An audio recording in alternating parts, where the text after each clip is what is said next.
Zainab Kirsten James, and I currently live in the Islamic Republic of Iran. I became Muslim about 4 years ago.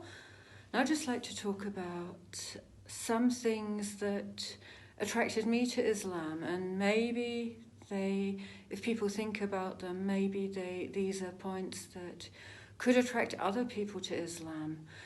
So I think often when we think about people becoming Muslim, maybe stories you've heard, we often sometimes hear that maybe people were Christian and maybe they were Jewish, and maybe they did quite a bit of a research to actually compare the different religions, or maybe they found Islam through reading the Quran, for example, having an introduction to that. So there is actually, obviously there are so many different ways to find Islam anyway, so I can only talk about the particular one that I know, because this is maybe another way of thinking of how people come to Islam, understanding it.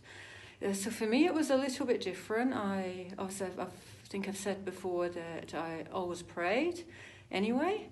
I didn't really know what to call myself. I was never baptized, so I was actually never Jewish or Christian. So in a sense, the original fitra.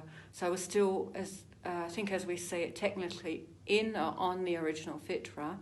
But hey, I didn't know what to call it. But obviously I had a great interest in different religions and Christianity and Judaism. But so the point I want to make, though, is that when I came to Islam, I had been doing a lot of research for a PhD. I started to, at least. And so I was coming through, I suppose, through reading a little bit about history, a little bit about politics. And you see, I came across some of the things that had happened in the history of the Islamic Republic of Iran before it was the Islamic Republic of Iran, so when it was still called Iran. For example, the First World War, the massive famine, which was caused by the British occupying force. Also a famine before that, at the end of the 19th century, in which apparently the British had a little bit of a hand too. So I'd been reading about other countries in the region too, but I was actually shocked at the amount of suffering. And I was also shocked that I'd never heard of this. We were not being taught this in the West.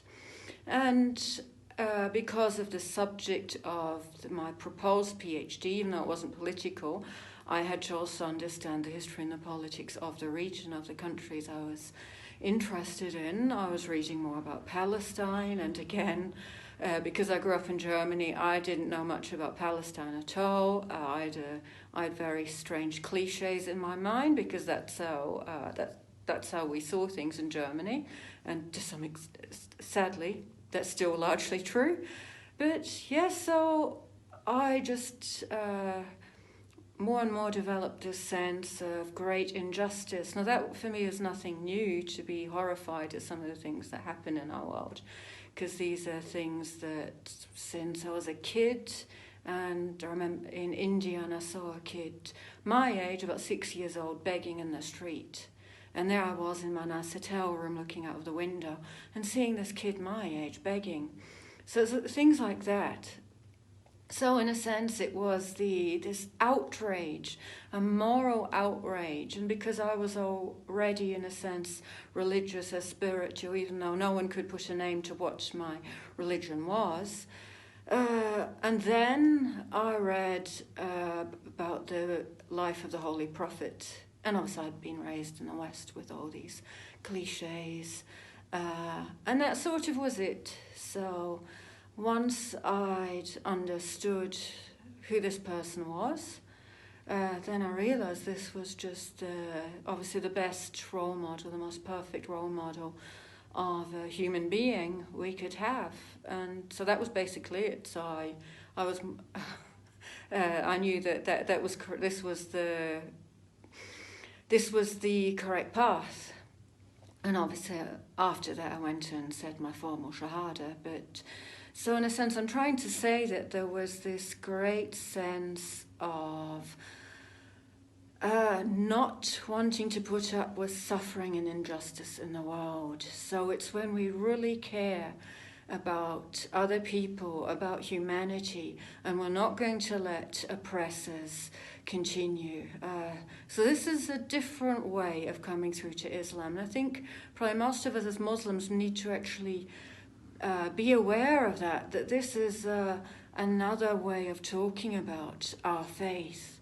And it will surely attract other people, because there's so many people in the world who are really concerned with what's going on. So maybe this will just give you a different way of looking at this. So thank you very much. Khada Hafiz.